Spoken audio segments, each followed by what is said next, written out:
प्रपन्नपारिजाताय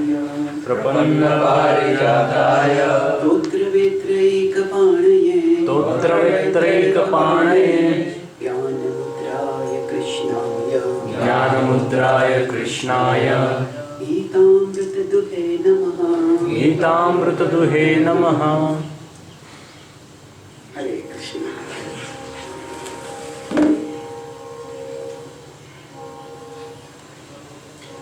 अभी हम 17वें अध्याय के बीच में थे।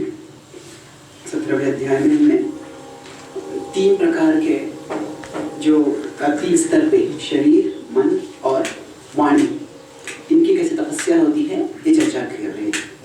तो ये विभाग क्या चल रहा है, भगवान बोल रहे हैं कि हमें किसी व्यक्ति की श्रद्धा का क्या स्तर है वह समझना है, तो उसके बाह्य कार्य को देखना है।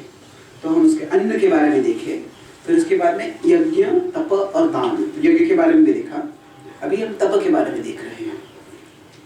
तो पहले जो भगवान बताते हैं कि ये 3 प्रकार के हम जो तपस्या होती है वो शरीर, मन और बुद्धि, इन 3 स्तरों पे हम कर सकते हैं।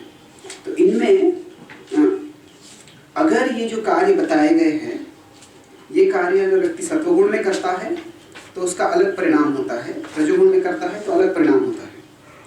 तो 17 पे है अभी, श्रद्धया परया तप्तम तपस्तत्त्रिविधं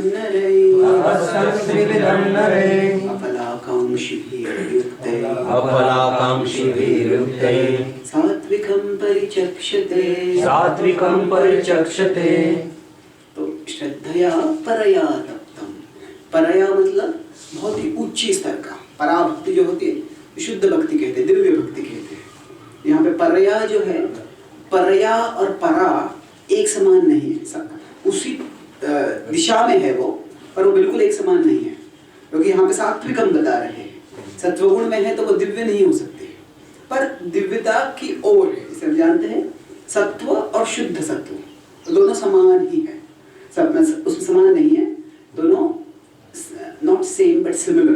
दोनों व्हाट इज सिमिलर? समान है, समान मतलब एक है ना, equal. What is the difference between equal and similar in Hindi? Equal एक जैसे, एक थोड़ा पास में ही है, थोड़े से उसमें कुछ समानताएं हैं। तो क्या है? तम, रज, सत्व और उसके ऊपर शुद्ध सत्व है। शुद्ध सत्व जो है रज और तमो से निकल जाता है प्रभाव पूरा, सत्व जो है शुद्ध सत्व बन जाता है। तो उसमें actually in English there are 3 words, similar, equal और आइडेंटिकल। तो इसके लिए हिंदी में शब्द पता नहीं, पर आप समझ गए, बिल्कुल एक समान नहीं है पर उसके करीब ही है, जैसे आप बता रहे थे, करीब है वो। तो शुद्ध सत्व जो है वह नहीं है, यहाँ पे सत्व की बात कर रहे हैं। श्रद्धया परया तप्तम, तो बहुत ही अच्छी तरह से दिव्यता के करीब ही श्रद्धा होती है। उसके साथ तपस्तत्त्रिविधं नरै अफलाकांक्षिभिर्युक्ते। तो इस प्रकार के व्यक्ति 3 प्रकार के तप करता है और बिना किसी फल की आकांक्षा के। तो क्या होता है कि अभी ये 3 प्रकार के तप है। अभी कोई भी तपस्या करनी है तो उसमें कुछ श्रद्धा होनी चाहिए, कि श्रद्धा के बिना कोई भी किसी भी प्रकार की तपस्या नहीं कर सकता है। मान लीजिए विद्यार्थी होते हैं, अगर उनको आईआईटी में पास होके, जेईई में पास होके आईआईटी में प्रवेश करना है, तो उसके लिए काफ़ी पढ़ाई करनी पड़ती है उनको। तो कुछ जगह होते हैं कोटा वगैरह, वहाँ पे क्या आईआईटी कोचिंग सेंटर होते हैं, तो वहाँ पे विद्यार्थी जाके रहते हैं, बाकी सब कुछ छोड़ के कभी सालों तक पढ़ाई करते रहते हैं। तो वो क्या भी तपस्या है। कोई व्यक्ति बता रहा था परसों कि अमेरिका जाना चाहते हैं, तो उसके लिए भी वो बहुत कुछ वीज़ा प्राप्त करने के लिए परेशानी उठाती है। तो परेशानी क्यों उठा रहे हैं? उसमें कुछ श्रद्धा है कि मैं अब ये परेशानी दूंगा तो उसके बाद में मुझे कुछ उसका फल मिलेगा। तो कुछ हद तक श्रद्धा हर एक कार्य में होती है, पर श्रद्धा का दर्जा होता है। जैसे कोई व्यक्ति अगर कोई एडवर्टाइजमेंट देखता है, देखता है कि आप ये खरीदो और फिर आप सुंदर हो जाओगे, कि आपका चेहरा चमकने लगेगा या हो जाएगा हो जाएगा, तो उसमें भी क्या कर रहे हैं हम, श्रद्धा रख रहे हैं। पर वह जो श्रद्धा है वह श्रद्धा परया नहीं है, वह ऊंची स्तर की श्रद्धा नहीं है। वो क्या है, न केवल भौतिक चीजों में है वह श्रद्धा, भौतिक चीजों में तो है ही, पर उसके साथ साथ वह श्रद्धा ज्यादा बुद्धि का इस्तेमाल करके नहीं रखी गई है। तो श्रद्धा या परया तत्वम। कई बार लोग कहते हैं सीइंग इज बिलीविंग, अगर मुझे दिखेगा तो मैं उस पर विश्वास करूंगा। तो वास्तव में क्या है, ये सीइंग इज बिलीविंग, ये मैं देख, यह वास्तव में जानवरों की विचारधारा है, ये मानवों की विचारधारा नहीं है। तो क्या है, जानवर जो होते हैं, अभी जो हिरन होता है वो किसी मृग को देख, किसी मृगजल को देखता है रेगिस्तान में, सोचता है यहाँ पे पानी है और उसके पीछे दौड़ते रहता है। तो जो जानवर होते हैं उनमें इतनी बुद्धि नहीं है कि जो आंखों से दिख रहा है उसका उसको काउंटर करना, उसका प्रतिकार वो अपने बुद्धि के आधार पर कर सकते हैं। हमें पानी दिख रहा है पर पानी नहीं है, यह जो समझ, मतलब क्या है, बुद्धिमत्ता का लक्षण क्या है कि हमको जो दिखता नहीं है उसका भी अस्तित्व हम समझ पाते हैं। और वास्तव में यह केवल अध्यात्म के लिए नहीं है, ये विज्ञान के लिए भी है। अभी विज्ञान में भी अनेक जो वैज्ञानिकों ने तत्व या नियम ऐसे निकाले हैं, वो गुरुत्वाकर्षण है। कोई गुरुत्वाकर्षण को देख नहीं सकता है, यहाँ गुरुत्वाकर्षण को देख नहीं सकता है। बहुत से जो सबएटॉमिक पार्टिकल्स है, छोटे छोटे मेसॉन्स वगैरह, उनको भी कोई देख नहीं सकता है। तो विज्ञान की जो प्रगति होती है वह क्या है, हम जो देखते हैं, देख के उसको समझने के लिए हम कुछ जो दिखता नहीं है उसका प्रस्तावना करते हैं। तो अभी न्यूटन ने देखा कि यह फल नीचे गिर रहा है, एक बहुत से लोग होते हैं फल नीचे गिर रहा है, चलो खा लेते उसको।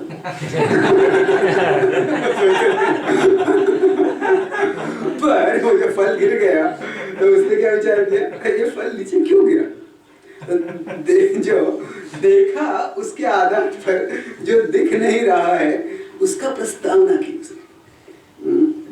तो all knowledge progresses by postulating the invisible from the visible.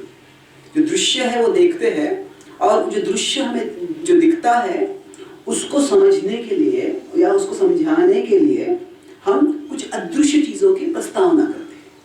प्रस्तावना इसका प्रपोजल या पोस्टुलेशन, प्रस्तावना करते हैं। तो ठीक उसी तरह से इस जगत में हम देखते हैं कि बहुत जगह नियमबद्धता है, इसीलिए हम समझते हैं कि इस जगत के पर एक भगवान होना चाहिए, उसकी नियमबद्धता को पालन करते हैं, को अनुशासित करते हैं।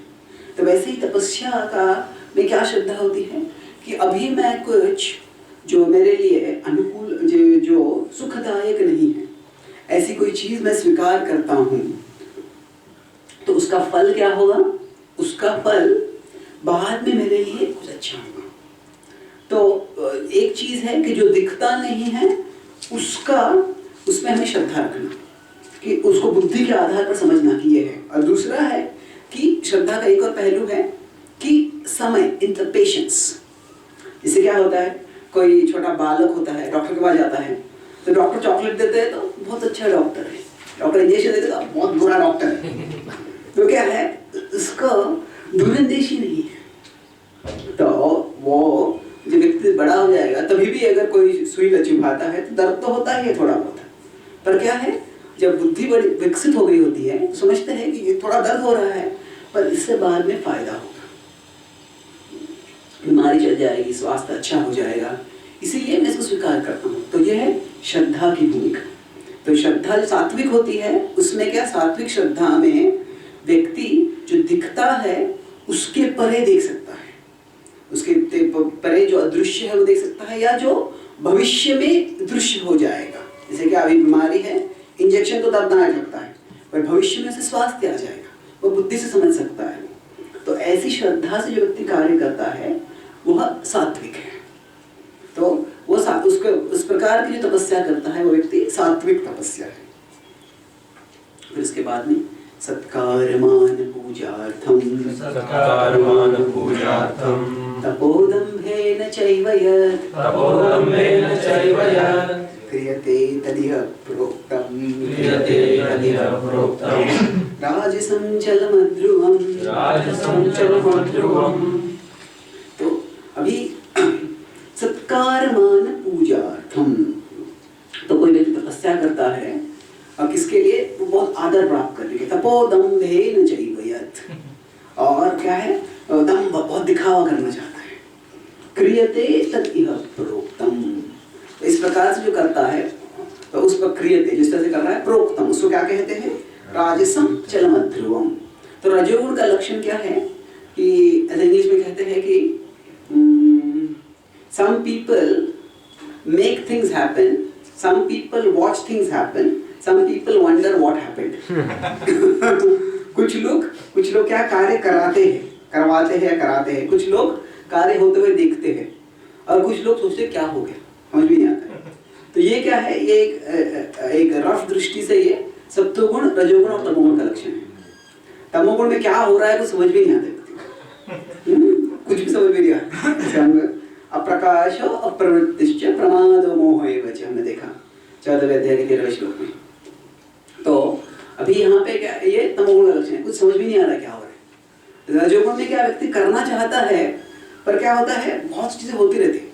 मैं कुछ करना चाहता हूँ पर मेरे मन के कुछ और योजना होती है, और मैं बोलना एक चाहता हूँ और कुछ और बोल जाता हूँ, और फिर उससे क्या समस्या और बढ़ जाती है। मैं एक काम करने जाता हूँ पर मन पर कुछ देख लेता हूँ मैं, और वो अच्छा लगता है तो उधर कहीं चला जाता हूँ मैं। तो फिर ये जो है, ये सब जो है, हम सिर्फ वॉच थिंग्स हैपन, जो क्या हो रहा है, मैं ऐसे क्यों बोल रहा हूँ, ऐसे क्या हो रहा है, तो नियंत्रण नहीं रहता है। पर सत्वगुण में होता है तो व्यक्ति अच्छी तरह से कार्य कर सकता है।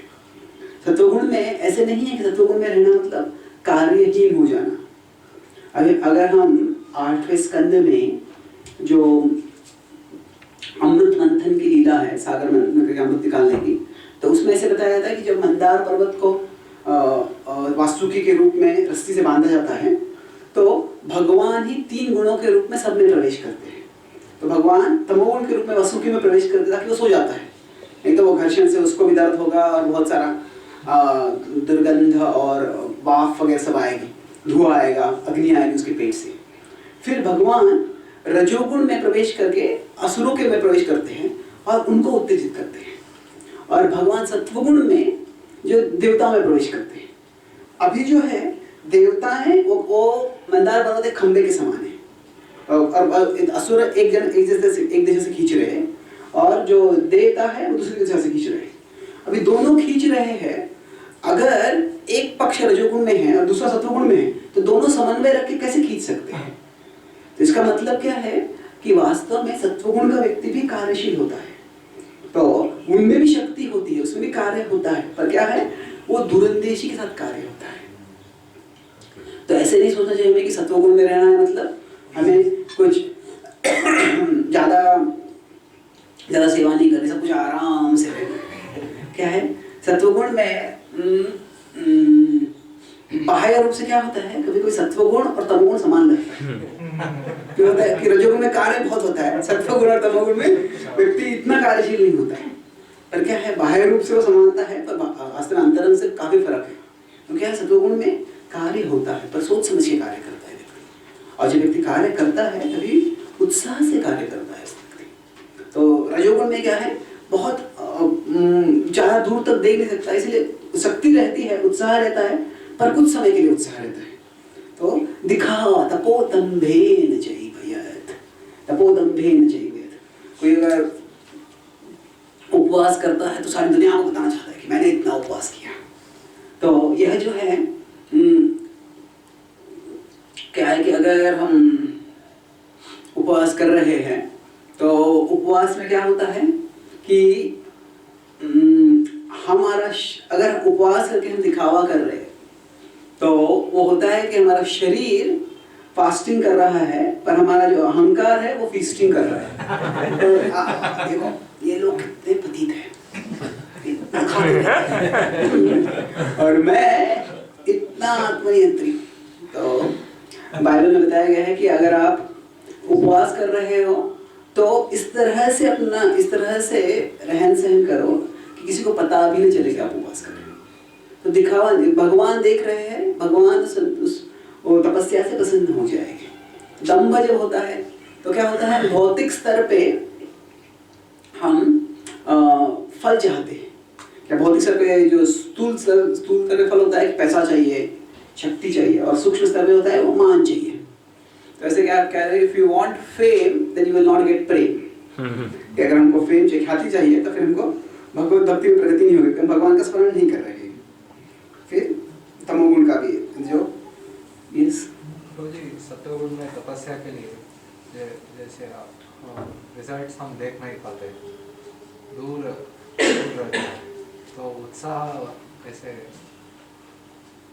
के लिए प्रेरणा, कुछ रिजल्ट मिला तो उत्साह के लिए प्रेरणा मिलता है, कुछ नहीं मिला तो बहुत ऐसे ही उत्साह कैसे बनाए। हाँ, तो सत्वगुण में अभी हम सबको फल चाहिए कुछ, जिससे कि हम प्रवृत्त रह सके कार्य करने में। हाँ, वो जरूरी है, पर वास्तव में जो फल होते हैं ऐसे नहीं है कि अभी सिर्फ एक लॉन्ग टर्म फल होता है। अगर शास्त्रों का अध्ययन हमें करना है, मान लीजिए, तो अगर मैं सोचूंगा कि मैं एक साल में अभी भागवतम के 3 स्कंद पढ़ लूँगा, या 2-3 साल में मैं पूरा भागवतम पढ़ लूँगा, तो क्या है, ये बहुत लंबा है, तो उसको हमें ब्रेक डाउन करना चाहिए। फिर उसका मतलब है कि मैं एक हफ्ते में 1 अध्याय पढ़ लूँगा, या 1 हफ्ते में 2 अध्याय पढ़ लूँगा, तो वो ध्येय हो सकते हैं। तो उसी तरह से जो ध्येय होते हैं हमें हमारी क्षमता के अनुसार रखने चाहिए। तो ऐसे सत्वगुण का मतलब क्या है, ऐसे नहीं है कि हम अफलाकांक्षी भी जब बोलते हैं तो उसका मतलब नहीं है कि हम ध्येय की परवाह नहीं करते, कि हम ध्येय से आसक्त नहीं है। उसमें फर्क है कि देयर इज जो वैराग्य या अनासक्ति और गैर जिम्मेदारी, क्या है, detachment is after the action, irresponsibility is before the action. मतलब क्या है, गैर जिम्मेदारी मतलब मैं वो कार्य करने की परवाह ही नहीं करता हूँ। अभी कोई संडे फीस्ट है और हमको स्वीट बनाने को सेवा दी गई है, तो अगर मैं क्या गैर जिम्मेदार हूँ, कैसे भी स्वीट बन जाए, क्या फर्क पड़ता है। अगर स्वीट अच्छा भी नहीं होगा तो भी जो लोग आएंगे उनको भी वैराग्य से किसी ने मिल जाएगा। तो ये क्या है, ये गैर जिम्मेदारी है। मतलब सेवा करने के पहले ही मैं उसमें मेरा मन नहीं लगाता, उसमें मेरी चेतना नहीं लगाता, तो वो गैर जिम्मेदारी होगी। पर वैराग्य का अर्थ क्या है, विरक्ति का अर्थ क्या है कि मैं सेवा करने में मन लगाता हूँ, और जितनी मेरी क्षमता है उस क्षमता के अनुसार मैं पूरा प्रयास करता हूँ कि वो फल लाए। पर वो फल भगवान की प्रसन्नता के लिए, जो मैं सेवा कर रहा हूँ वो भगवान की प्रसन्नता के लिए। इसलिए अगर वो फल आएगा भी नहीं तो भी मैं वो सेवा करते रहूँगा।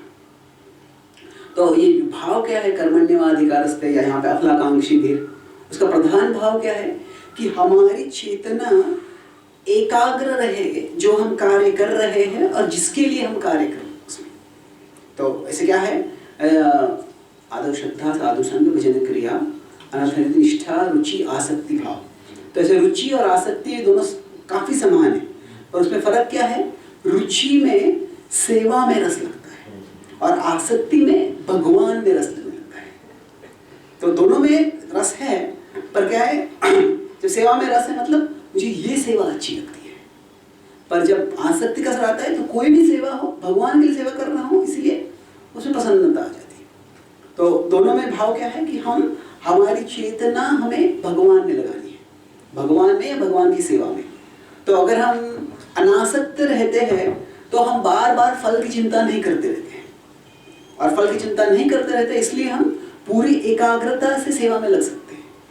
हम देखते हैं प्रभुपाद जी कितना प्रयास, लगभग 40 साल तक उन्होंने भारत में प्रचार करने का प्रयास किया, पर फिर भी उनको यश नहीं मिला।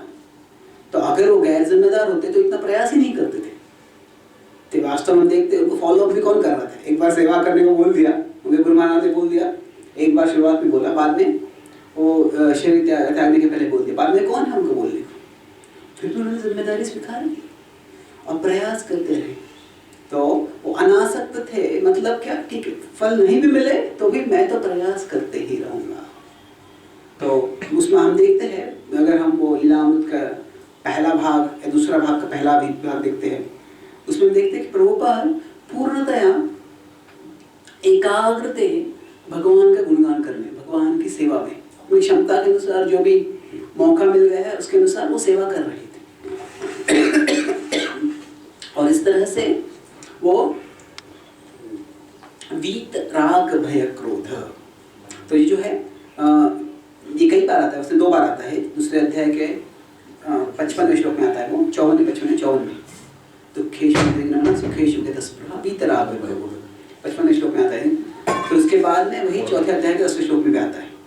तो राग भय क्रोध, इससे हम मुक्त रहना चाहिए। तो हमें क्या है कि हम हमारी क्षमता के अनुसार हम ध्येय बना सकते हैं। सत्वगुण में रहना मतलब क्या कि वो ध्येय से ज़्यादा आसक्त न हो जाए कि, और बहुत ज़्यादा एक्साइटेड नहीं होना कि ये मिल गया फल, मिल गया फल, मिल गया फल, और बहुत हताश नहीं होना फल नहीं मिला। पर फिर भी क्या है, यह आवश्यक है कि हमें all of us need a taste of success in our spiritual life। तो इसीलिए ऐसी सेवा होनी चाहिए जिससे कि हमें वो यश मिल सके। साधारणतः हमें जो सेवा होती है ना, वो तीन विभागों में डाल सकते हैं। एक ऐसी सेवा होती है जो हमें अच्छी लगती है करने को, जिसमें हमें रुचि मिलती है, जिसमें हमें आनंद होता है। और साधारणतः ऐसी सेवा होती है जो हम अच्छी कर नहीं सकते। तो क्या होता है, अगर मैं अच्छा गा सकता हूँ तो उससे मुझे भी आनंद मिलता है, उससे मैं भक्तों को प्रसन्न कर सकता हूँ, प्रवचन दे सकता हूँ, जो भी है। तो एक है जो सेवा हमें अच्छी लगती है, जो हमें उत्साह मिलता है, उत्साह लगता है करने को, उस करने से हमको संतुष्टि मिलती है। ये दूसरी सेवा है कि जो हमको बोला है तो करेंगे, उसमें ज़्यादा कुछ रुचि नहीं है, पर उसमें कुछ उसका करने को इंस्ट्रक्शन दिया है इसलिए मैं कर रहा हूँ। और तीसरा ऐसे प्रकार की सेवा भी हो सकती है जो हमको करना बड़ा मुश्किल लगता है, तो वो करने के लिए हमें अंतरंग संघर्ष करना पड़ता है। मैं करना नहीं चाहता पर करता हूँ। मुझे बोला गया है, मैं शरणागत हूँ इसलिए मैं शरणागत होना चाहता हूँ इसलिए करता हूँ। तो साधारणतः क्या होता है कि अगर हम सिर्फ हमेशा तीसरे प्रकार की सेवा करते रहेंगे तो हम हताश हो जाओगे, मानसिक स्तर पर हमको शक्ति ही नहीं रहेगी। तो कैसे होता है कि जो पहले प्रकार की सेवा जो होती है तो उससे हमें शक्ति और उत्साह मिलता है, और उससे जो तीसरी प्रकार की सेवा है वह करने की क्षमता होती है हमें। तो अब समझिए 3 प्रकार के विभाग जो होते हैं, तो वो क्या होता है, ये पहले प्रकार की सेवा होती है वो क्योंकि हम अच्छी कर सकते हैं, हमको अच्छा लगता है करने को, तो उसमें यश भी मिलता है हमको, और यश मिलने के साथ साथ उसमें ही हमें हम उसे करने में संतुष्टि भी आती है। तो धीरे धीरे क्या होगा कि जैसे हम परिपक्व हो जाएंगे, हमारी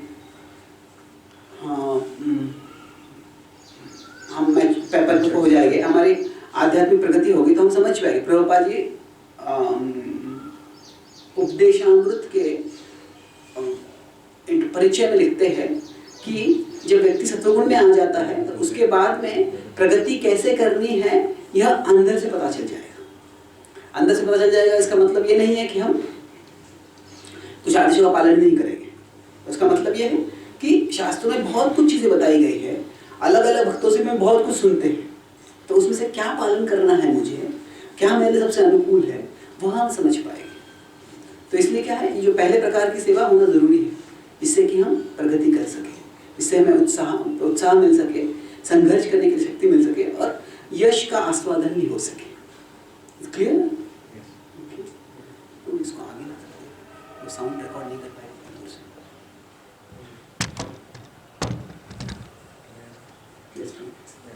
What if somebody has the attitude that I'll not take responsibility because then I'll be accountable? So how do you tackle that?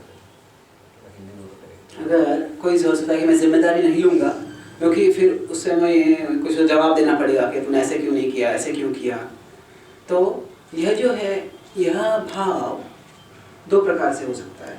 एक है कि व्यक्ति में वास्तव में क्षमता ही नहीं है करने की। क्या होता है, lack of competence should not be mistaken to be lack of sincerity।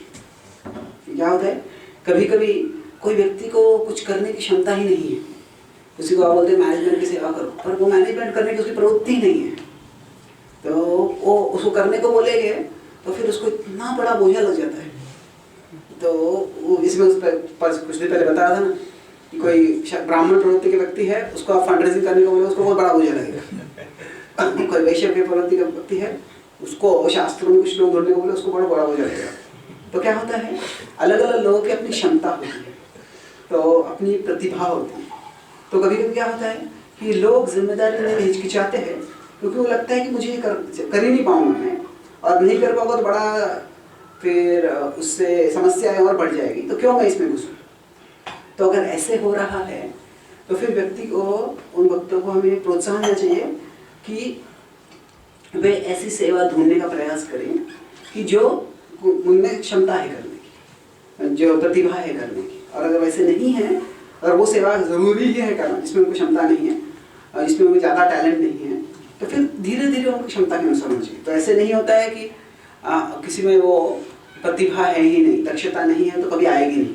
वो विकसित भी हो सकती है, पर वो विकसित करने के लिए धीरे धीरे करना चाहिए, उसमें प्रयास भी करना चाहिए। तो पहली चीज़ है कि ऐसे नहीं है कि कोई जिम्मेदारी स्वीकार नहीं कर रहा है तो उसका मतलब वो इनसिंसियर है। ऐसे हो सकता है कि उसमें इनकम्पेटेंट है उस विषय में, उसमें क्षमता नहीं है वो करने की, इसलिए नहीं करना चाहता। पर दूसरा है कि भक्ति दृष्टि, तो ये हम अथॉरिटी की दृष्टि से देख रहे थे। जो भक्ति दृष्टि से ये देखना चाहिए कि हम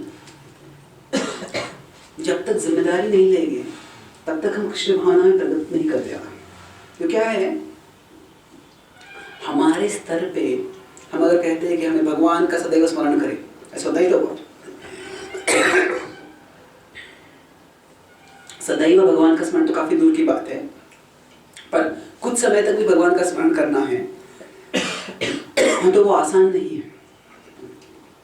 तो उसके लिए, भगवान का स्मरण करने के लिए अगर हम सेवा होती है तो सेवा में जो मन लग जाता है उसके द्वारा हम भगवान के स्मरण में एकाग्र हो सकते हैं।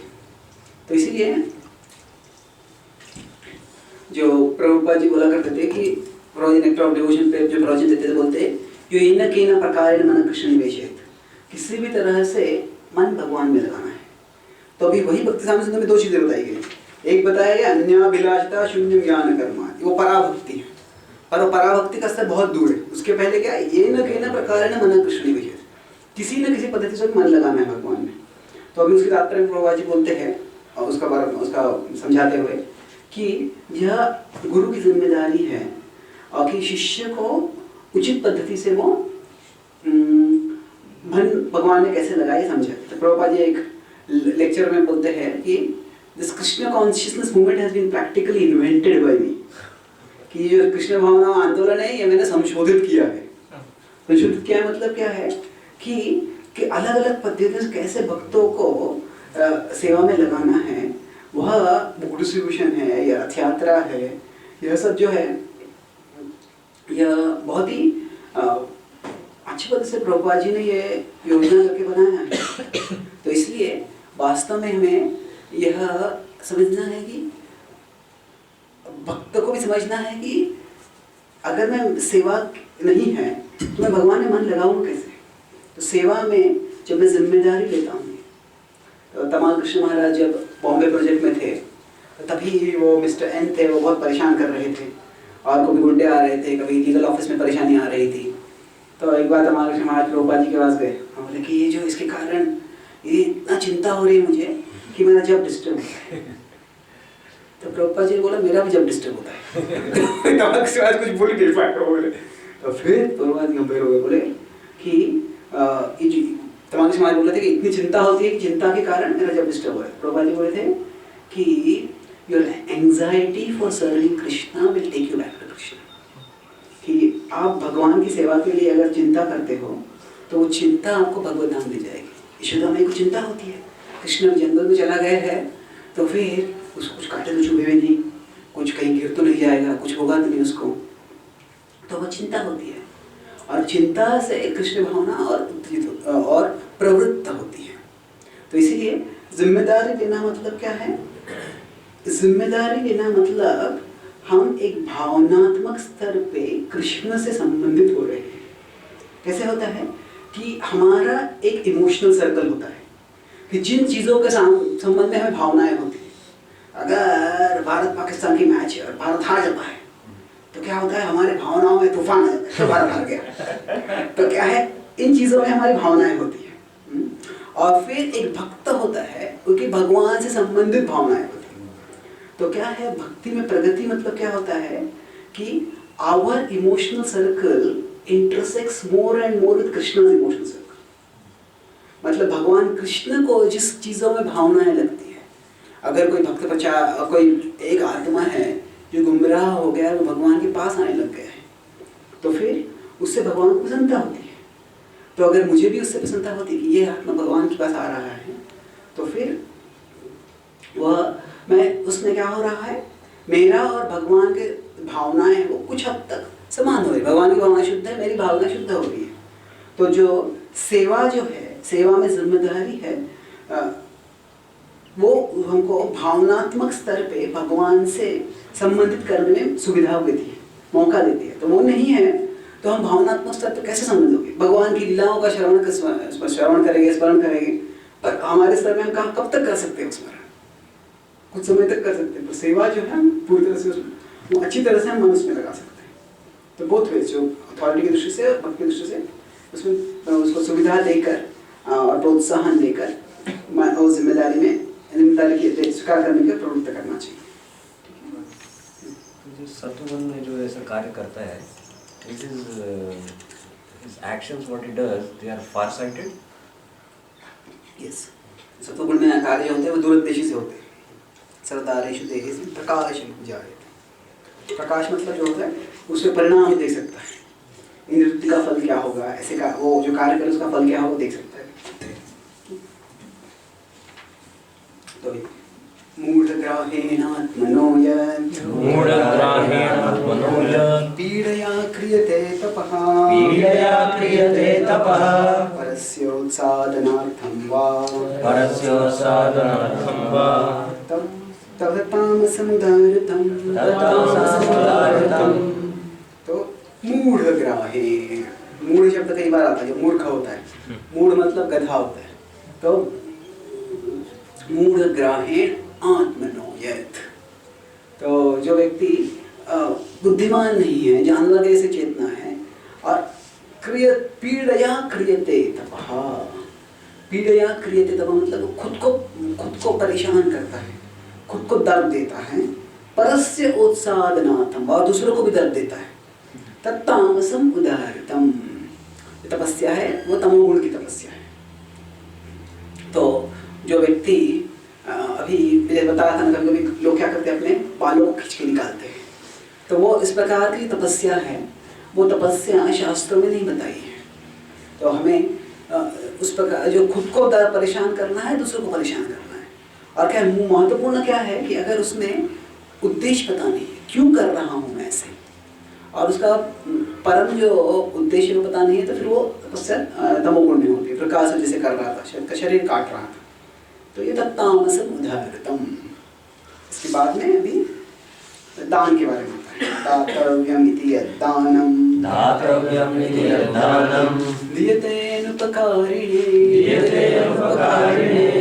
देशे काले च पात्रे च, देशे काले च पात्रे च, तद्दानं सात्विकं स्मृतं, तद्दानं सात्विकं स्मृतं। तो दातव्यम इति यद्दानम, समझता है कि मुझे दान देना है। क्यों दान देना है? ये मेरा कर्तव्य है दान देना। दीयते अनुपकारिणे, सोचता नहीं कि तुम पे बहुत बड़ा उपकार किया है, तो मैं दान दे रहा हूँ इसलिए। तो जब खांडव में अर्जुन वो सारे अग्निदेव के निवेदन पे खांडव के जंगल को जलाते हैं, वहाँ पे सब तामसिक और पापी जीव होते हैं और उनको नष्ट करते हैं। तभी मायादानव वहाँ से बचता है, वो आता है, अर्जुन की शरण में आता है, कृष्ण की शरण में आता है, और फिर उनको माफ कर देते। तो फिर मायादानव कहता है कि तुमने मेरा जीवन बचाया इसलिए मैं आपको कुछ देना चाहता हूँ। तभी वो अर्जुन बोलते हैं कि नहीं, मैं तुमसे कुछ नहीं लूँगा। तुम अगर कोई मेरी शरण में आता है तो उसको आश्रय देना ये मेरा कर्तव्य है, मैं कुछ लूँगा नहीं इसके लिए, मैं इसके कुछ भेंट नहीं ले देता हूँ। नहीं, मैं भेंट देना चाहता हूँ, मैं मेरा स्नेह आपके प्रति व्यक्त करना चाहता हूँ, मैं कुछ नहीं स्वीकार करूँगा। फिर वो वो कृष्ण के पास जाते हैं। तो अर्जुन कहते हैं कि तुम कुछ करना चाहते हैं तो कृष्ण के लिए कुछ कर सकते हो। कृष्ण कहते हैं तुम मेरे लिए कुछ करना चाहते तो अर्जुन के लिए कुछ करो। और फिर कहते हैं कि तुम यहाँ पे अभी जंगल चल रहा है, जंगल, यहाँ पे तुम आलीशान महल बना दो। फिर वहाँ पे नया सभा बनाते हैं। वहाँ पे क्या है, कर्तव्य के रूप में जो करते हैं तो उससे कुछ अपेक्षा नहीं होती है। अनुपकारिणे देशे काले च पात्रे च, और देश काल पात्र के अनुसार उचित पद्धति से दान देना है। कई बार शास्त्र बताते हैं कि इन दिनों में एकादशी में दान देना चाहिए, या भागवतम के अंत में 12वें स्कंद में वर्णन आता है कि भागवतम का दान इस एकादशी को देते हैं तो बहुत पुण्य की बात है। वैसे तो ये देशे काले च पात्रे च, फिर यत्तु प्रत्युपकारार्थम फलमुद्दिश्य वा पुनः दीयते च परिक्लिष्टं तद्दान स्नानं राजसंस्मृतं। तो यत्तु प्रत्युपकारार्थम, जब दान देते हैं तो प्रत्युपकार, उसकी अपेक्षा करते हैं, मैंने ये किया है तुम्हें मेरे लिए करना चाहिए। तो ऐसी जो अपेक्षा होती है, एक तरह से आदान प्रदान वह स्नेह का लक्षण भी हो सकता है, रेसिप्रोकेशन भी हो सकता है कि भक्त भगवान के लिए कुछ करते हैं, भगवान कहते हैं ये यथा माम प्रपद्यन्ते। तो ये यथा माम प्रपद्यन्ते जो है वह मैं कुछ, हम भक्त भगवान के शरण आते हैं और भगवान भक्त को और आशीर्वाद देते हैं, खुद को और रिवील करते हैं। तो यह जो है, यह भौतिक बिजनेस के समान क्यों नहीं? भौतिक बिजनेस में कोई व्यक्ति पैसा देता है और व्यक्ति उसके लिए कुछ करता है, क्या है उसमें चेतना का फर्क है। तो गिव एंड टेक जो है, लेना देना तो ये हर जगह पे होता है, पर उसका अपेक्षा क्या होती है? भक्त ये अपेक्षा नहीं करता कि मैं जब सेवा करता हूँ तो भगवान मेरे लिए कुछ करेगा।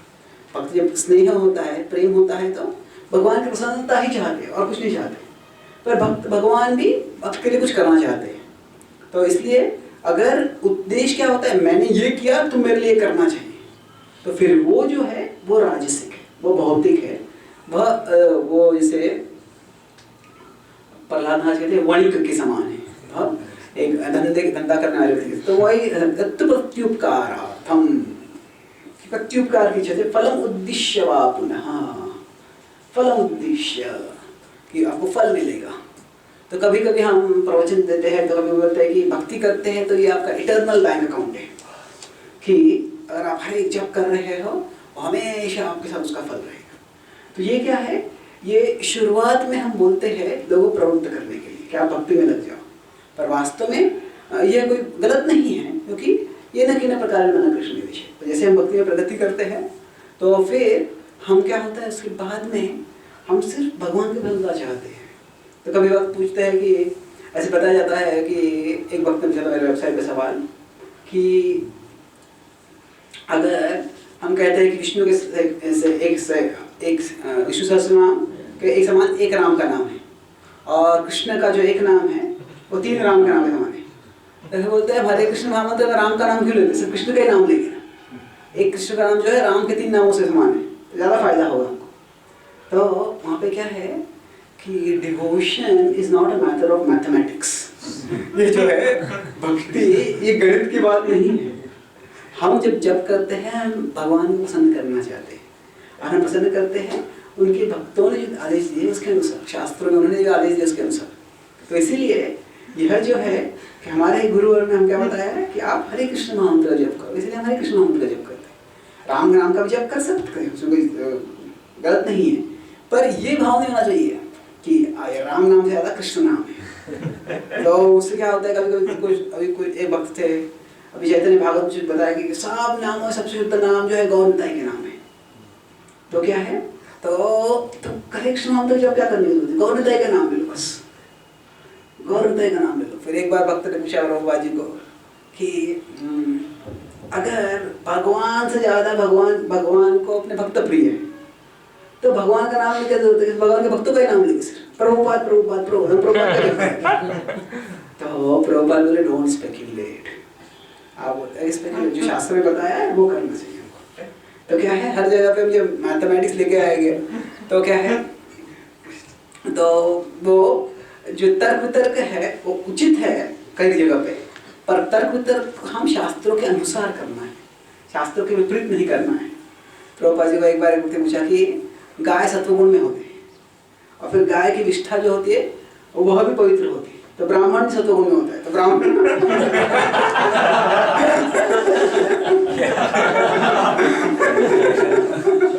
तो प्रभुपाद जी वही बोले, don't speculate foolishly like this. तो ऐसे तर्क वितर्क जो है मूर्खता से नहीं करना है इस तरह से। तो फलम उद्देश्य वा पुनः जो होता है फल की अपेक्षा से होती है तो रजोगुण में होता है। आदेश काले यदानम आदेश काले यदानम अपात्रेभ्यश्च दीयते अपात्रेभ्यश्च दीयते असत्कृतम् अवज्ञातम् असत्कृतम् अवज्ञातम् तत्तामसमुदारितम् तत्तामसमुदारितम्। तो आदेश काले दानम, तो एक शराबी 4-5 शराब की बोतल बहुत पी लिया है, 4-5 शराब की बोतल भी और साथ में लिया है और निकलता है, घर जाके और पीने वाला है और रास्ते में भिखारी देखता है और उसको एक आधी बोतल दे, तू भी क्या याद रखे ले ले। ये क्या है? आदेश काले दानम, जो खुद का कल्याण भी नहीं है दूसरों का भी कल्याण नहीं है। तो इस प्रकार का जो दान है उसमें कुछ फायदा नहीं है। जो अमेरिका ने अफगानिस्तान पे जो ट्विन टावर जब टूट गए थे, उड़ा दिए थे, उसके बाद में अमेरिका ने उस पर बॉम्ब से विस्फोट किया। तो अभी क्या होता है, इस तरह से आक्रमण करते हैं तो उसमें जो सैनिक जो आतंकवादी है वही घायल हो गए, वही मृत्यु की ऐसे कोई गारंटी नहीं है। वहाँ पे सिविलियंस मतलब जो युद्ध नहीं कर रहे साधारण लोग हैं वह भी घायल हो सकते हैं। तो क्या कर रहे थे अमेरिका, वो बम डालते थे और बम डालने के बाद कोई हवाई जहाज थे वो सैंडविच डालते थे। क्या है, जो लोग बच गए हैं तो उनको राहत देने के लिए। और सैंडविच भी क्या था, वो sandwich it was filled with beef sandwich. तो दान दे रहे हैं पर क्या दान है, वो वास्तव में तामसिक है। तो आदेश काले दानम। तो इसके बाद में अभी भगवान ने सत्व रज तमोगुण जो है उसका पूर्ण कर लिया लक्षण। अभी बोल रहे हैं कि अभी अगर कोई व्यक्ति सत्व रज तमोगुण में है तो उससे वो दिव्यता के स्तर पे कैसे जा सकता है, तो वह है भगवान को अर्पण करने से।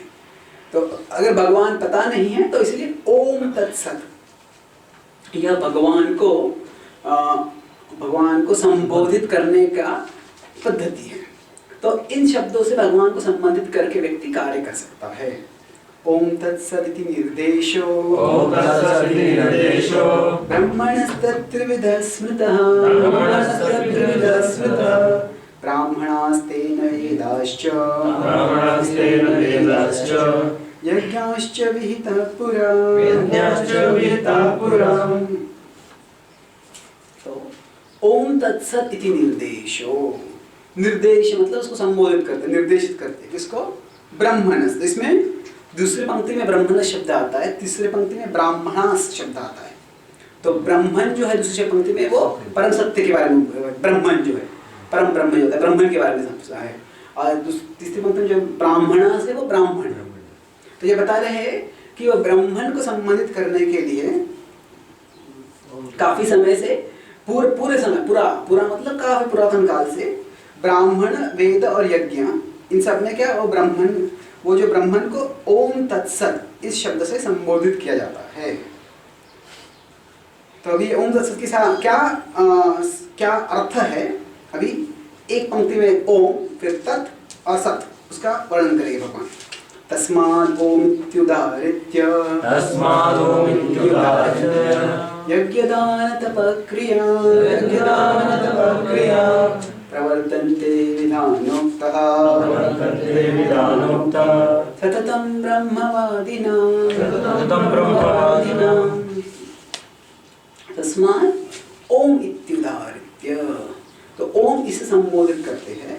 यज्ञदान तपक्रिया, जब कोई व्यक्ति यज्ञदान तप करना चाहते हैं तभी वो ओम उच्चारण करते हैं। और प्रवर्तन्ते विधानोक्ता, विधान के अनुसार जो कर रहे हैं उक्ता करें। सततं ब्रह्मवादिनां, तो अभी जो ब्रह्मवादी शब्द है यहाँ पे ये मायावादी और ब्रह्मवादी जो है उसका संबंधित नहीं है। यहाँ पे वह एक टेक्निकल कैटेगरी है। जैसे क्या है कि ब्रह्म शब्द क्या नहीं करता है, जैसे हमने देखा था ब्रह्म का एक शब्द था प्रकृति भी हो सकता है, निसर्ग भी हो सकता है। चौथे अध्याय के तीसरे चौथे श्लोक में, 14वें अध्याय के तीसरे 14वें श्लोक में देखा, तीसरे और चौथे श्लोक में हमने देखा था उनकी मम योनिर महत् ब्रह्म तस्मिन् गर्भं दधामि। तो ब्रह्मवादी जो है, इसका अर्थ मायावादी ब्रह्मवादी नहीं है, इसका मतलब क्या है, जो परम सत्य की अभिलाषा कर रहे हैं, जो परम सत्य की अभिलाषा कर रहे हैं उसमें कुछ लोग होते हैं ओम इत्यधावरत्य यज्ञदान तप करते हैं। अब यज्ञदान तप जो है यह व्यक्ति भौतिक चेतना से भी कर सकता है और अलग अलग प्रकार के स्तर की चेतना से कर सकता है, पर अगर वो ओम जो उच्चारण करता है इसका मतलब क्या है, वह उसके द्वारा यह परम सत्य को संबोधित कर रहा है। वास्तव में ओम ये शब्द है, यह विश्व के अनेक भाषाओं में उसी प्रकार का शब्द है जिससे कि परम सत्य को संबोधित किया जाता है। जैसे कि अंग्रेजी में अगर भगवान को बोलना है तो उसका कहते हैं omni, God is omnipotent, omniscient, omnipresent. Omni मतलब सब जगह पे, वो सर्वज्ञाता है, वो सब जगह पे उपस्थित है, वह सर्वव्यापी है, वह सर्वशक्तिशाली है। तो ओम और ओमनी वह एक ही मूल से आते हैं। उस तरह से वो ओम से ही आता है आमेन, उस ओम से ही आता है जो आमेन ओल्ड टेस्टामेंट बाय क्रिश्चियनिटी में बोलते हैं, बाय कुरान में आमीन बोलते हैं। तो वो जो है यह सब एक ही मूल से आ रहा है। तो क्या है ओम या ओम से मूल आता है, उसका ओम मतलब सब सर्वव्यापी, तो उससे आ रहा है। तो ओम जो है यह भगवान को ही संबंधित करता है, पर यह भगवान को एक नॉन पर्सनल पद्धति में संबोधित कर रहा है। जैसे कि अगर वही प्रधानमंत्री है तो उसको एक बहुत ही जनरल नाम है हेड ऑफ स्टेट, कि राष्ट्र का अध्यक्ष, उसको और स्पेसिफिक नाम हो सकता है prime minister of India. Head of state मतलब कौन से भी देश का प्रधान हो सकता है। तो किसी देश में राजा प्रधान हो सकता है, किसी देश में प्रधानमंत्री प्रधान हो सकता है, किसी देश में राष्ट्रपति प्रधान हो सकता है। तो हेड ऑफ स्टेट ये बहुत जनरल हो गया। थोड़ा और स्पेसिफिक क्या है, प्राइम मिनिस्टर ऑफ इंडिया। उससे और स्पेसिफिक है बोले मनमोहन सिंह, ये और स्पेसिफिक है। तो उस तरह से क्या है, यह जो है ओम ये बहुत ही ब्रॉड नाम है, बहुत ही नॉन स्पेसिफिक नाम है। कृष्ण ये बहुत ही स्पेसिफिक नाम है, विशेष नाम है ये। तो इस तरह से जो परम सत्य को जानते नहीं है कि वो वास्तव में परम सत्य कृष्ण ही है, या वो परम सत्य को निर्गुण रूप से देखना चाहते हैं, व्यक्तिगत रूप से देखना चाहते हैं, वो ओम इस संबोधित करते हैं। और उससे भी संबोधित कर रहे हैं तो वो अनुचित नहीं है, वह भी उससे वो प्रगति करेंगे धीरे धीरे। तदिति अनभिसंधाय तदिति अनभिसंधाय फलं यज्ञ तप क्रिया दान क्रियाश्च विविधा क्रियन्ते मोक्षकांक्षिभिः। तो पिछले श्लोक में, इस श्लोक में क्या, पिछले श्लोक में था ब्रह्मवादी ना, और यहाँ पे है मोक्षकांक्षी भी। तो फर्क क्या है इसमें कि ब्रह्मवादी जो होते हैं, इसलिए बताया था कि जो मायावादी की तुलना में ब्रह्मवादी जो है ये ब्रह्मवादी नहीं है, ये ब्रह्म की अपेक्षा कर रहे हैं पर वो धीरे धीरे कर रहे हैं। मतलब क्या है, पिछले श्लोक में बताया गया वो धर्म अर्थ काम के मार्ग से बाद में मोक्ष की ओर आएगी। तो ओम जो होता है वह कई बार जो कर्मकांडी यज्ञ होते हैं उसमें भी बताया जाए, संबोधित करते हैं उसको। तो कर्मकांडी यज्ञ में क्या होता है, सत जो ओम तत् सत, जो तत् सत अभी आएगा कि उसमें जो भगवान है पर भगवान पे चेतना का केंद्र नहीं है।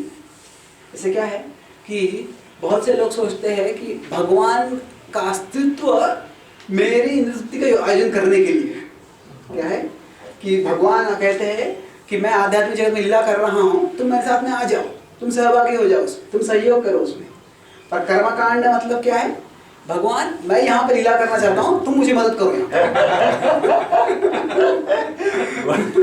मैं बहुत कुछ करना चाहता हूँ यहाँ पे, तुम मुझे मदद करो। तो ये क्या है, भगवान को अस्तित्व स्वीकार करते हैं, भगवान की पूजा भी करते हैं, पर भगवान की पूजा क्यों कर रहे हैं, ताकि यहाँ पे सब कुछ हो जाए। तो जो है ओम जो बोलते हैं अधिकांश रूप से ब्रह्मवादी जो होते हैं वो धर्म अर्थ काम के स्तर पे रहते हैं। पर तद ओम तत्सत, तद मतलब क्या है, चेतना उस परम सत्य पे अभी शिफ्ट हो रही है, अभी मुंह हिल रही है उनकी ओर।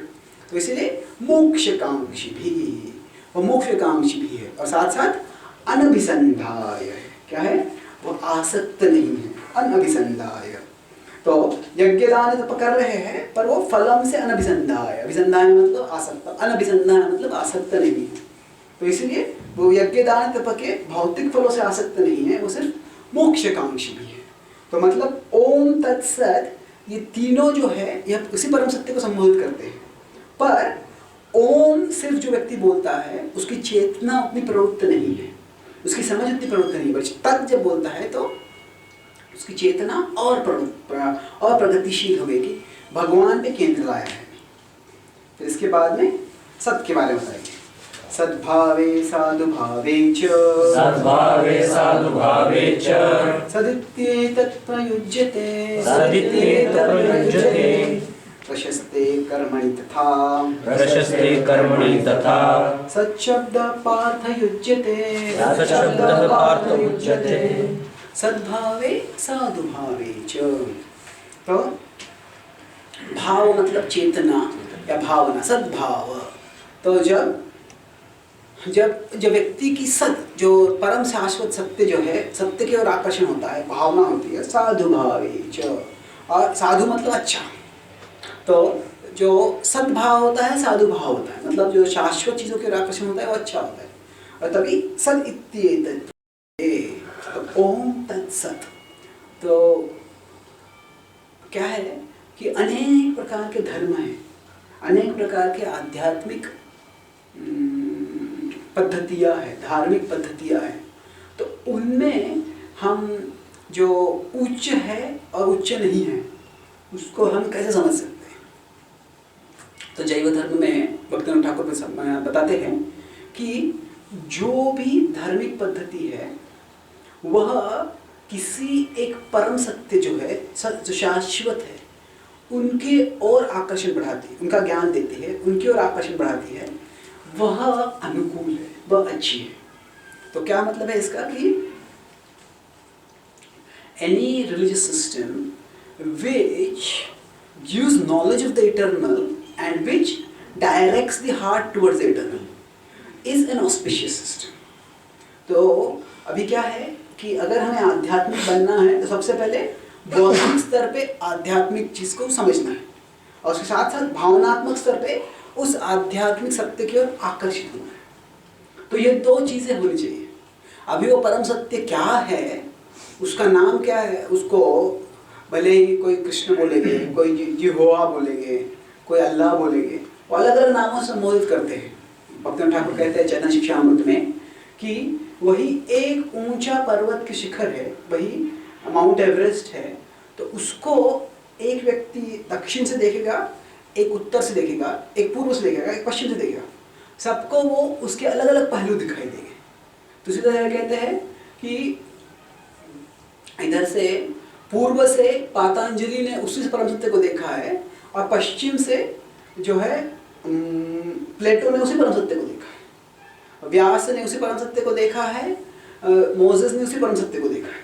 अलग अलग दिशाओं से उन्होंने देखा, एक सत्य है वो, पर वो अलग अलग दृष्टिकोण से दिखता है। तो अलग अलग दृष्टिकोण से दिखने से वो व्यक्ति को अलग अलग पद्धति समझ में आता है। सदित्येत प्रयुज्यते। पर महत्वपूर्ण क्या है कि किस हद तक वो व्यक्ति भगवान परम सत्य जो शाश्वत तत्व है उसको समझ रहा है, उसके ओर आकर्षित हो रहा है, वह महत्वपूर्ण है। तो जितना वो शाश्वत तत्व की ओर आकर्षित होगा उतना उसका कार्य, उतना वो उसके लिए मंगलमय है। तो भक्तिनाथ ठाकुर कहते हैं कि अगर मान लीजिए मैं किसी मस्जिद में जाता हूँ, तो वो मस्जिद का नाम नहीं लेते, बोलते कि अगर मैं ऐसी जगह में जाता हूँ जहाँ पे भगवान की पूजा हो रही है किसी अलग पद्धति में, जो मैं जानता नहीं उस पद्धति से जानता हूँ, उसके पद्धति से नहीं हो रहे, और भगवान भी जिस मूर्ति में या जिस रूप में, जो एम्बलम उसको कहते हैं, व्हाट इज एम्बलम इन हिंदी? प्रतीक बोल सकते, प्रतीक बोल सकते। उस प्रतीक में जो है वह वहाँ पे है, वह भी मेरे अनुकूल, मुझे पहचान नहीं पा रहा हूँ उसको मैं। तो ऐसे में देखता हूँ तो उस समय मैं क्या करूँगा? तो it's a long sentence. I first read it out in English, then I'll explain it. Bhaktivinoda Thakur says, when we have occasion to be present at the place of worship of other religionists at the time of their worship, we should stay there in a respectful mood, contemplating thus. Here is being, जब हम कहीं आते हैं, अगर मस्जिद में जा रहे हैं या वहाँ पे कोई नमाज पढ़ रहा है, नमाज कर रहा है, तो हमें क्या करना चाहिए, क्या विचार करना चाहिए? Here is being worshipped my adorable highest entity God in a different form other than that of mine. जो मैं जानता हूँ उससे अलग रूप में भगवान को पूज रहे हैं. I bow down before his emblem as I see here and offer my prayer to my Lord who has adopted this different emblem. कि मैं भगवान को प्रणाम करता हूँ कि वो कितने दयालु है कि उन्होंने अलग अलग लोगों की अलग अलग प्रवृत्तियां है, तो उनको आकर्षित करने के लिए अलग पद्धति से विद्यमान हुए वो. और मैं क्या प्रार्थना करता हूँ? So that he may increase my love toward him in the form that is acceptable for me. तो जो मैं अगर मस्जिद में आता हूँ तो वहाँ पे कोई नमाज पढ़ रहा है, तो प्रभुपाद जब ईरान में थे, प्रभुपाद क्या है, मुस्लिम देशों में प्रचार करना मुश्किल होता है, तो ज़्यादा प्रभुपाद जी मुस्लिम देशों में गए थे. ईरान एक ही जगह, एक ही मुस्लिम देश में गए थे प्रभुपाद जी, ईरान में. जब वहाँ पे गए थे तो वहाँ पे भक्तों से चर्चा कर रहे थे वो कि किस तरह से हम यहाँ प्रचार कर सकते हैं. तो तभी पीछे वो नमाज पढ़ना चालू हो गया.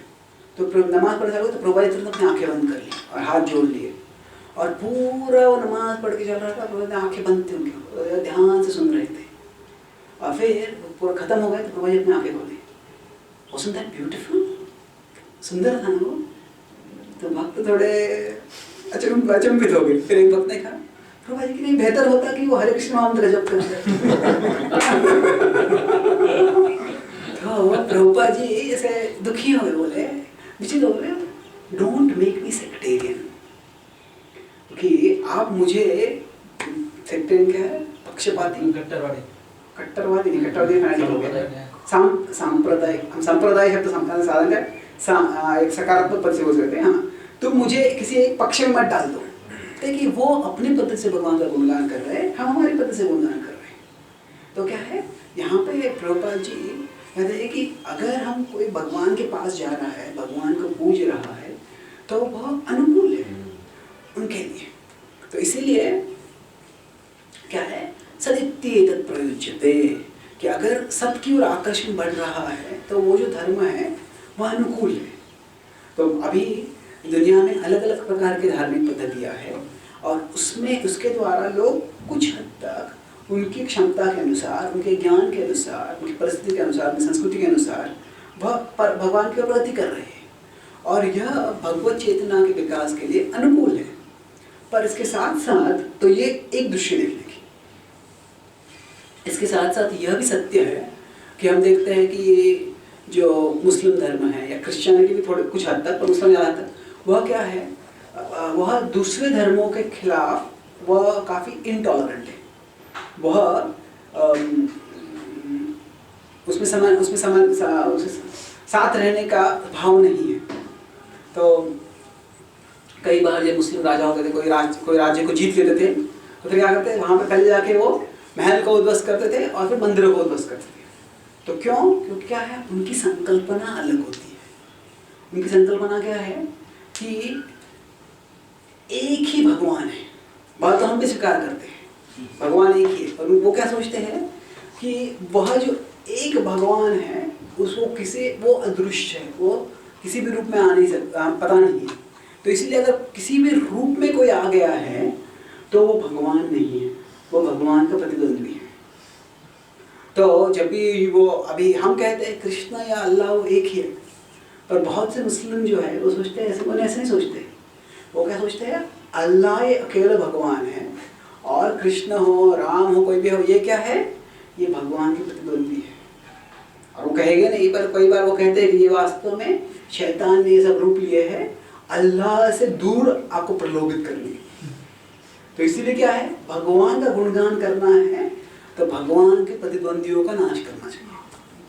तो इसीलिए वो क्या करते हैं, विग्रह पे आक्रमण करते हैं, विग्रहों का नाश करते हैं। तो यह सब क्या है, यह संकीर्णवाद है, संकीर्णवाद है। तो इसीलिए प्रभुपाद जी भी चौकन्ने थे। प्रभुपाद जी ने चैतन्य चरितामृत में जब तात्पर्य दिए हैं तो उन्हें कई बार बताया किस तरह से जो विग्रहों पे आक्रमण हो रहा था और फिर विग्रहों को जयपुर लेके गए और फिर बचाए, और वो जो है उसके बारे में वो हिचकिचाते नहीं बताने को। और चांद काजी के साथ जो संवाद आता है चैतन्य महाप्रभु का 16वें अध्याय में, पहले आदि लीला में चैतन्य चरितामृत के, वहाँ पे चैतन्य महाप्रभु संवाद चल रहा है तो उसमें बताते हैं कि वास्तव में जो Quran old testament new testament है, ये प्रभुपाद जी कहते हैं ये म्लेच्छ लोगों के शास्त्र है। तो वह भी शास्त्र है, प्रभुपाद जी शास्त्र शब्द स्वीकार करते हैं, पर वो क्या है, वो कहते हैं कि यह उनमें कई प्रकार, वो बोलते इसमें ज़्यादा तत्वज्ञान नहीं है। इसीलिए जो लोग वैज्ञानिक पद्धति से भगवान को समझना चाहते हैं उनको इनके द्वारा ज्ञान नहीं मिलता है, और उसके कारण जो बुद्धिमान लोग होते हैं वह नास्तिकता की ओर चले जाते हैं। तो प्रभुपाद जी बोलते हैं किस प्रकार से जो सवालों का जवाब, तत्वज्ञान के स्तर पर सवालों का जवाब है वह इन शास्त्रों में नहीं मिलता है। और कहते हैं, वो क्या कहते हैं कि इसमें कई बार दोष भी है। तो यहाँ पे अगर प्रभुपाद जी बोलते हैं कि शास्त्र है, तो अगर दोष है तो शास्त्र कैसे कह सकते हैं उनको, क्या है वह हम समझते हैं कि जो भी शास्त्र, जो भी ग्रंथ भगवान के बारे में ज्ञान देते हैं, भगवान के पास ले जाते व्यक्ति को, वह अनुकूल है भक्ति के लिए। तो हम क्या करते हैं, ये ग्रंथों को किस तरह से देखते हैं कि जीव गोस्वामी ने बताया है संदर्भों में, पहले संदर्भ में बताया उन्होंने तत्व संदर्भ में कि श्रीमद् भागवतम जो है यह सर्व प्रमाण चक्रवर्ती भूत है। चक्रवर्ती मतलब शहंशाह जैसे होता है। तो सारे प्रमाणों में सर्वश्रेष्ठ श्रीमद् भागवतम है। तो श्रीमद् भागवतम के तत्व के अनुकूल के अनुसार जो भी और तत्व है उसको हम स्वीकार करते हैं। तो इन शास्त्रों में जो भी ज्ञान दिया है, अगर वो भागवत का तत्व है उसके अनुसार है तो उसको हम स्वीकार करते हैं, उसके खिलाफ है तो हम उसको स्वीकार नहीं करते हैं। तो इसलिए हमें क्या किस भाव से देखना है इसमें कि जिस तरह से व्यक्ति को अगर लोगों को भगवान की ओर ले जा रहे हैं तो वो अनुकूल है, पर वहाँ पे जिस तरह के लोग हैं उनको भगवान की ओर लेके जा रहे हैं तो उनके लिए वो अनुकूल है। पर क्या है कि अगर लोग सोचने लगते हैं कि यही सर्वश्रेष्ठ है और उसके अलावा और कोई ज्ञान है ही नहीं, तो उचित नहीं है। प्रभुपाद जी बोलते थे कि कैसे जीसस ने कहा कि मैं भगवान का पुत्र हूँ, और फिर उन्होंने जीसस ने ज़्यादा कुछ पता नहीं भगवान कौन है। तो प्रभुपाद जी बोलते हैं, कृष्ण कहते हैं पिता हम असुजग, बेटे मैं पिता हूँ सबका, मैं भगवान हूँ। तो कभी कभी वो कृष्ण पाद कहा करते थे प्रभुपाद जी से कि अगर कृष्ण ये जीसस जिस भगवान की बात कर रहे हैं, पिता की बात कर रहे हैं, यदि वो कृष्ण है तो जीसस ने बताया क्यों नहीं इसके बारे में। तो प्रभुपाद जी बताया परिस्थिति देखिए आप, वहाँ परिस्थिति ऐसी थी कि मोसेस ने बताया था, जीसस ने दोहराया thou shall not kill, कि आप मारो मत, और क्या किया लोगों ने, उनको ही मार डाला। तो वहाँ पे स्तर ऐसा था कि लोगों को समझाना मुश्किल था उस समय। और फिर साथ साथ इतना ही नहीं, प्रभुपाद जी कहते हैं कि ठीक है, अगर आप कहते हैं कि कृष्ण भगवान नहीं है तो फिर आप बताओ भगवान कौन है। तो प्रभुपाद जी बोलते हैं कि जो षडैश्वर्य पूर्ण है, षडैश्वर्य जो है, ये कोई भी धर्म नहीं कहा कि मेरा भगवान गरीब है, मेरा भगवान शक्तिहीन है, मेरा भगवान बुद्धू है, कोई नहीं कहेगा। क्या है, जो ज्ञान, शक्ति, धन, सौंदर्य, यह सब धर्म के अनुसार भगवान में ये संपूर्ण मात्रा में है। तो प्रभुपाद जी कहते हैं कि ये जो है यह भगवान के पद का लक्षण है कि ये शक्ति भगवान के पास होनी चाहिए, ये सब भगवान के पास होना चाहिए। और फिर उसके लिए हम आपको एक कैंडिडेट देते हैं कि ये व्यक्ति है जिनमें ये सब षडैश्वर्य है। तो अगर आप इसको स्वीकार नहीं कर रहे हैं तो आप कोई और भगवान की संकल्पना बताओ।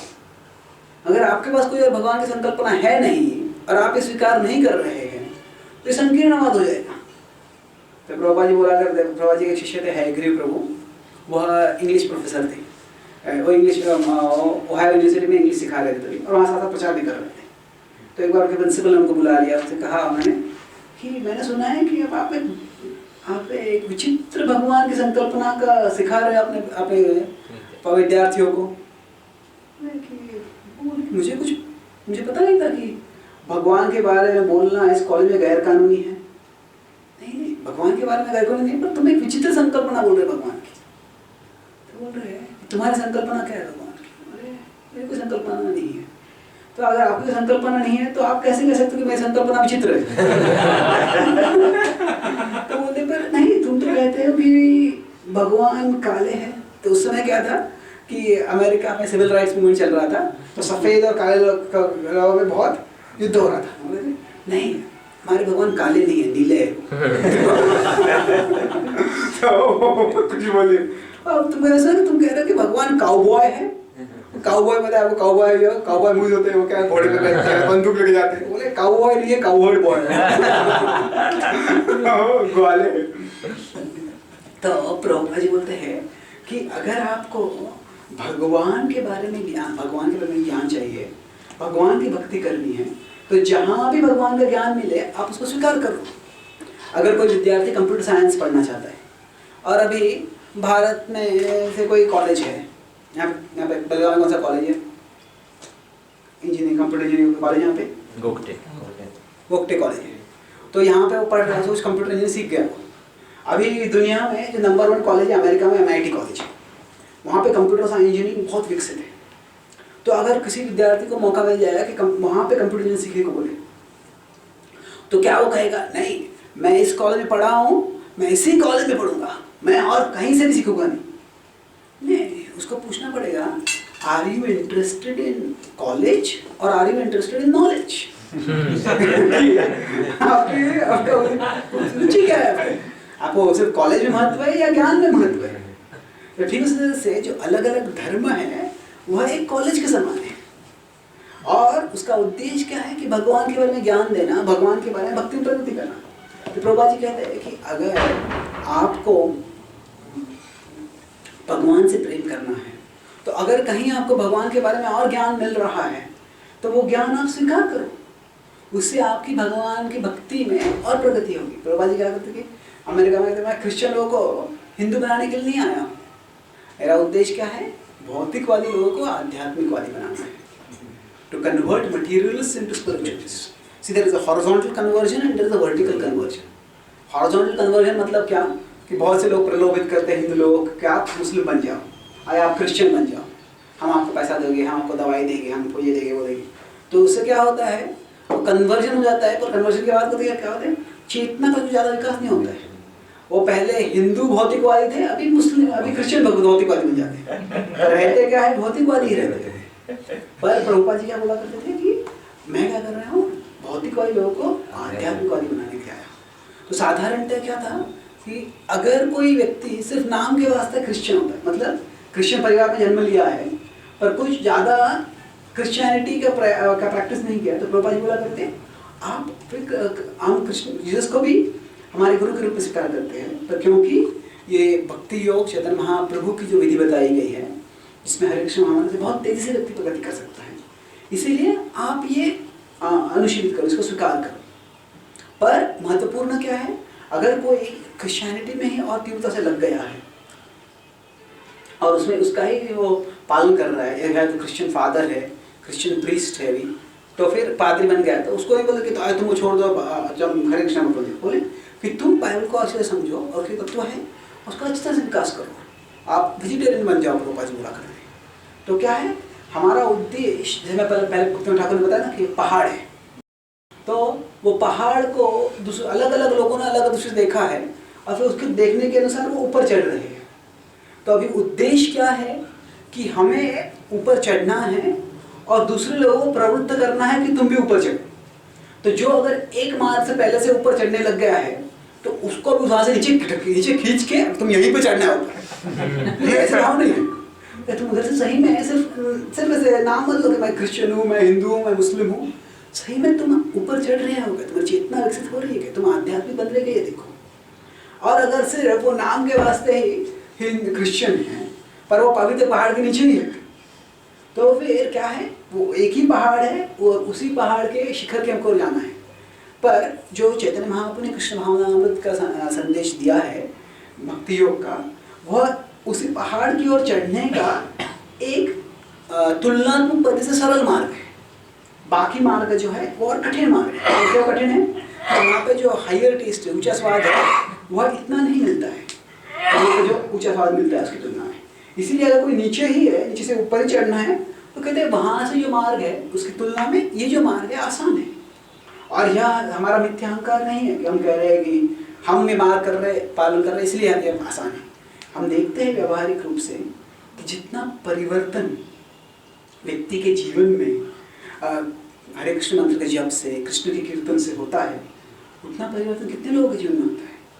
अभी कलयुग में 4 नियमों का पालन करना कितना मुश्किल है, और वह बहुत से लोग सालों सालों तक धर्म का पालन करते हैं, फिर भी ये चीज़ छोड़ नहीं पाते हैं। तो जो परिवर्तन है वह हम व्यावहारिक रूप से देख सकते होता है हरे कृष्ण मंत्र के जप से। इसीलिए ये क्या है, संकीर्णवाद नहीं है। हमारा उद्देश्य क्या है, लोगों को we are not propagators of a sectarian organization. We are facilitators for the raising of global human consciousness. कि हम क्या है, सिर्फ एक संस्था का हम प्रचार नहीं करना, ये संस्था सबसे बड़ी, ये संस्था सबसे बड़ी, वो हमारा वो उद्देश्य नहीं है। हमारा उद्देश्य क्या है कि लोगों की सारे विश्व भर में चेतना विकसित करते हैं। तो संस्था वो सुविधा दे रही है कि जिससे चेतना का विकास हो सके, पर चेतना का उठाना यह प्रधान उद्देश्य है। तो सत इत्यत्र युज्यते, तो जो सत की ओर अगर आकर्षण बढ़ रहा है तो वह महत्वपूर्ण है। किस पद्धति से बढ़े वो फर्क नहीं पड़ता है। यज्ञ तपस्वी दाने च, जैसे ओम ये धर्मार्थ काम मोक्ष पे था, तत् मोक्षवादी था, तो ये सत पर्सनल तक आ गया है कि वैयक्तिक रूप भगवान के, ऐसे उसका एलिवेशन है।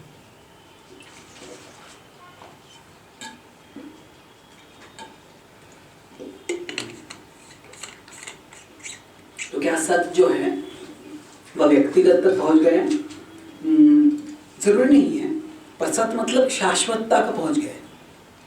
तत् मतलब, ओम मतलब क्या है कि ऐसा कोई परम सत्य है जो मेरे भोग में मुझे मदद करेगा। तत् का अर्थ है कि ठीक है, मुझसे उस पे केंद्र जा रहा है, पर अभी तक उसकी क्या संकल्पना है वह स्पष्ट नहीं है। पर सत मतलब कम से कम ये समझ गया कि this is eternal, this is my goal. तो उसका व्यक्तिगत रूप से समझना है तो वो उसके लिए वो कृष्ण है, वो वासुदेव है, वो विष्णु है, रामचंद्र है, वो व्यक्तिगत रूप से समझिए तब वो व्यक्ति है समझ पाएंगे। पर यहाँ पे उनके शाश्वत अस्तित्व को समझ गए। यज्ञे तपसि दाने च, यज्ञे तपसि दाने च, स्थिति तदिति चोच्यते, स्थिति चोच्यते, स्थिति सद इति चोच्यते, स्थिति सदिति चोच्यते, कर्म चैव तदर्थीयं, कर्म चैव तदर्थीयं, सदित्येवाभिधीयते, सदित्येवाभिधीयते। तो यज्ञे तपसि दाने च, यज्ञ तप जो कर रहे हैं, स्थिति सदिति चोच्यते, च उच्यते, तो चोच्यते हो गया है कि जब व्यक्ति समझता है कि यह सब जो करना है वह उस सत के लिए करना है।